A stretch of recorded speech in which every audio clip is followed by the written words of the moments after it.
Yo, what's going on, y'all? It's your boy, it's your dog Tweedy, back in our video. Today I want to talk about my honest thoughts on Mortal Kombat 1 Chaos Reigns. Now that I've, slept on it, really thought about it. Now, I want to get the negative stuff out of the way first because, I don't want to just be all negative all video, so we're just going to or I don't want to throw in my negative stuff later. I want to save the best for last, I guess. The positivity for last. So let's start off with the negativity. So, the pricing. So if you own the premium, it's still $50. I mean, Elden Ring Shadow of the Erd Tree was $40, man. Like, this shit is not worth $60 if you don't own it, and $50 if you own the premium. We paid, how much was the premium? Like 110, and then we got to pay 50 for if we already own the premium. I feel like that's kind of ridiculous.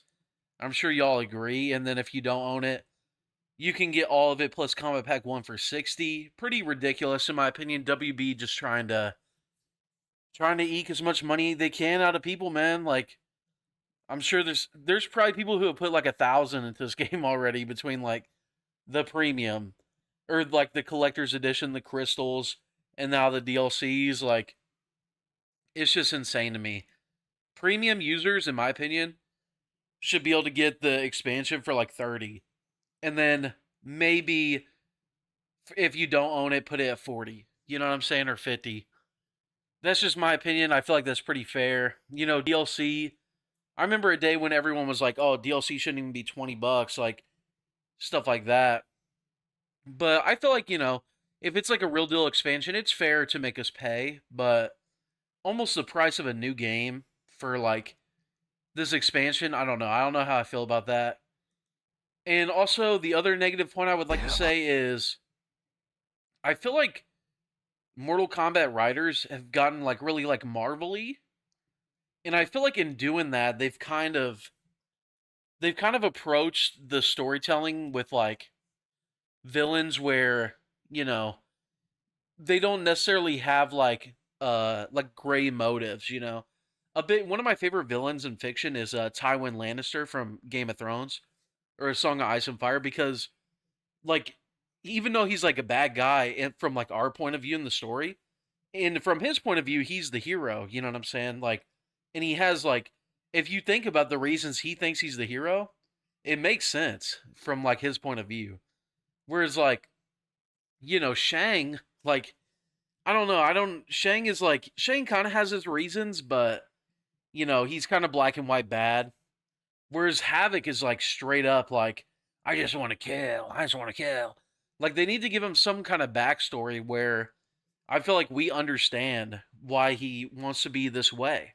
Because I feel like regular Havoc, he kind of like has a backstory a little bit to where like at least we somewhat understand. But this new Havoc, it just seems like they even say it in the trailer. I think a female voice says in the trailer, they're like, "This new Havoc isn't like ours. He just wants to kill." So hopefully they give a reason, because I don't like villains that are just like me bad for no reason. You know what I'm saying? I don't like that. So hopefully they expand on that. But anyways, let's get into the positives. So overall, the guest characters, I would say, or just the DLC characters in general, I would say I would rate them like a 7 or 8 out of 10. Now, me personally, I really like the T1000 pick. I love Terminator 2, and Terminator 2 came out around the same year as Mortal Kombat 2 and Mortal Kombat 1. So like that nostalgia is hitting hard for Mortal Kombat fans. So I think T1000 great pick. I hope that his liquid like weapons and stuff, he plays similar to Frost from MK11. I feel like that's kind of plausible, and I would really enjoy that because I really did enjoy Frost in MK11. Now Conan, maybe I need to revisit Conan. I watched it when I was a kid, and I'm not really. Here's the thing about Conan. I feel like his playstyle will end up being really sick. Like I feel like he might end up playing like Kotal Khan. So that could be cool, but I don't know. Overall, like I would have preferred like Doomslayer. I would have preferred Deathstroke. This one's a little bit farther out and definitely wouldn't happen, but I would have preferred like Guts from Berserk. But I feel like Doom Guy and Deathstroke are realistic guesses. that I feel like would have hit a little bit harder than Conan for most people, but Conan, he brings down my score a little bit, but maybe if I revisit the movie, I'll feel differently. Now, Sektor and Cyrax, I'm kind of questioning why they just swapped the gender of the robots instead of adding like Jade or adding like Scarlet or adding like Devora, like actual female characters that aren't in the game yet. In any way, they're not even cameos. So, kind of questioning why they did that, but maybe they just feel like the robots are more iconic than those characters and will sell more. And they were like, well, we don't want to have like 12 DLC characters and none of them are female.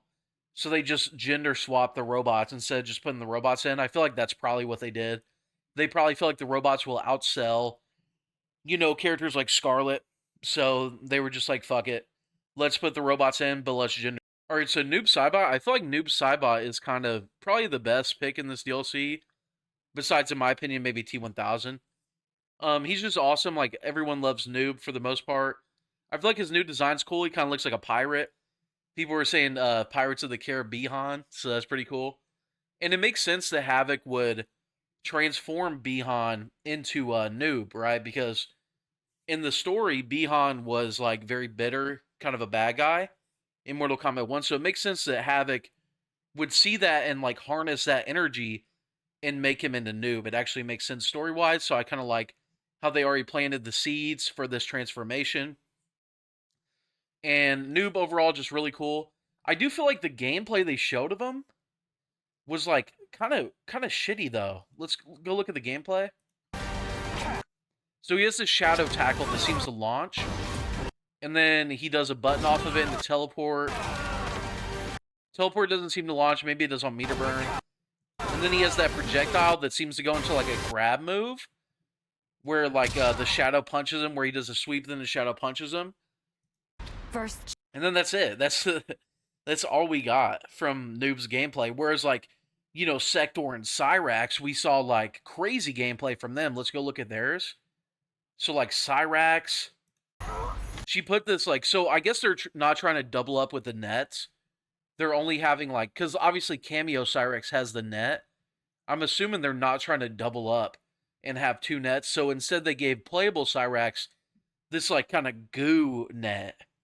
Which makes sense, right? Because Cyrax in the DLC, she's not actually a robot. She's like a human in a robot suit. And so is Sektor. So it makes sense that she doesn't have a net. She has more like, I guess, organic attacks, I guess, instead of like the net, it's more of like this what's the word I'm looking for? It's more like this like bacteria that she puts on him. Also, I already went over this in my reaction video, but she has a lot of bomb moves. Like, you see she teleports here, and it drops a bomb that explodes. Does a string. The bomb explodes, throws another bomb on the ground. Throws another bomb in the air. Does a really cool air string. So we saw, that's right away, that gameplay is way cooler than what we saw from Noob. Maybe they just didn't want to give away some cool stuff Noob does, I guess. And then Sektor's gameplay, kind of reminiscent of like Homelander, kind of reminiscent of Jackie from MK11, with like floating and then refloating. So that's gonna be interesting. I saw a lot of people, they were worried. They're like, oh my god, Upgrade Jackie was such a menace. What if she plays like Upgraded?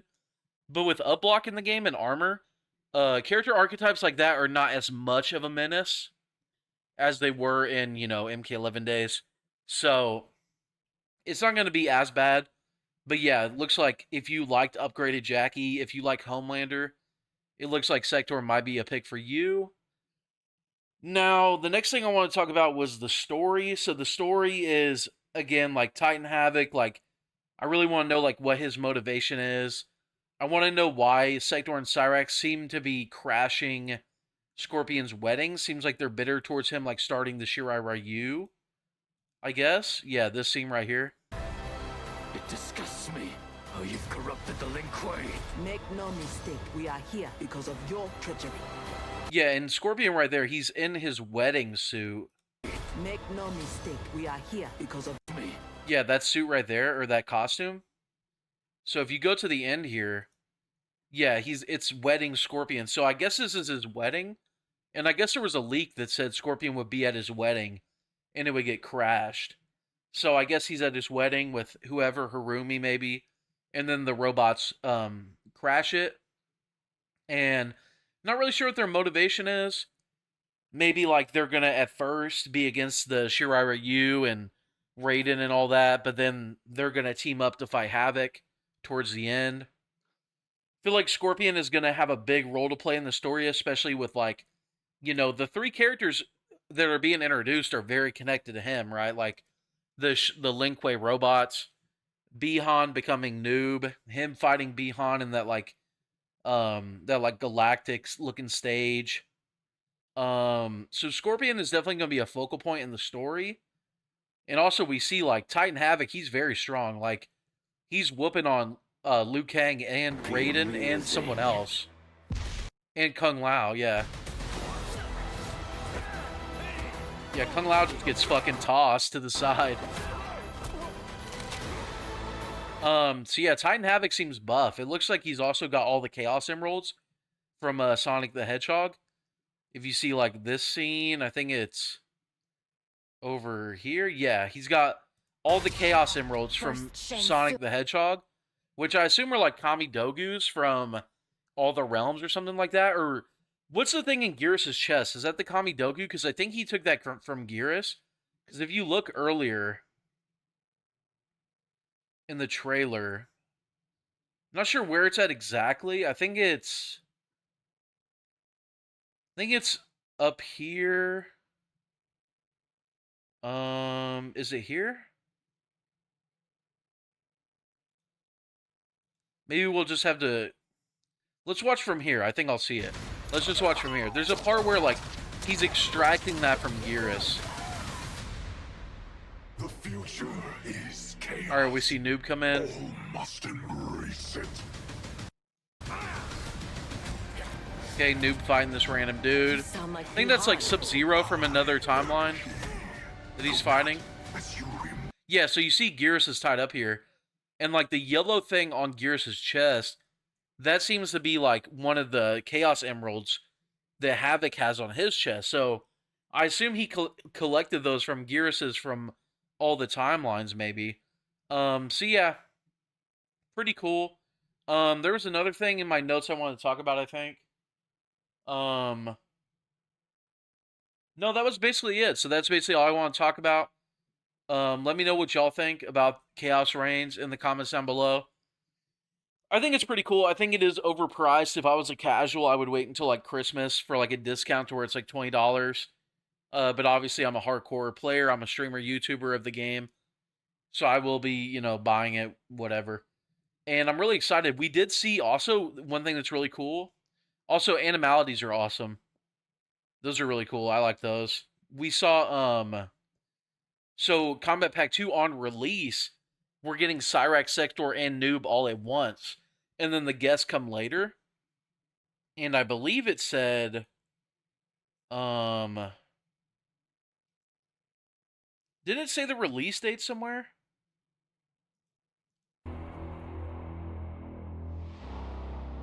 I swear it said the release date somewhere. Also, you get these skins if you pre-order. I swear it said the release date somewhere, like September 24th. Yeah, right down here. Khaos Reigns releases September 24th. Yeah, so, okay. So, that's less than 2 months away, y'all. That's less than 2 months away. We're going to have the story expansion. We're going to have Cyrax, Sektor, and Noob. So that's crazy. We're getting like 3 crazy DLC characters in less than 2 months and a story expansion. And then I'm sure Ghostface T1000 and Conan will release probably like once every 2 or 3 months after. So that's hype, y'all. Can't wait. And also, I can't find the tweet, but one of the devs said that this isn't the end, that there will be more content. So I assume there'll be a Combat Pack 3 that has like Jade and Devora, Kotal, maybe characters like that. Maybe Harley Quinn. Yeah, let me know what y'all think in the comments down below. That's gonna be it for me. Much love, y'all. Later.